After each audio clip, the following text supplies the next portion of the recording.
ઉમરપાડા ધાણાવડ બેઠક પર ભાજપની જીત।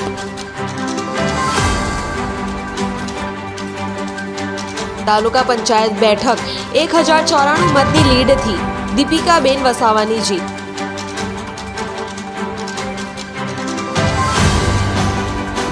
મતગણતરી કેન્દ્રથી બહાર આવ્યા, ફટાકડા ફોડી ડીજે સાથે વિજય વિશ્વાસ રેલી કાઢી।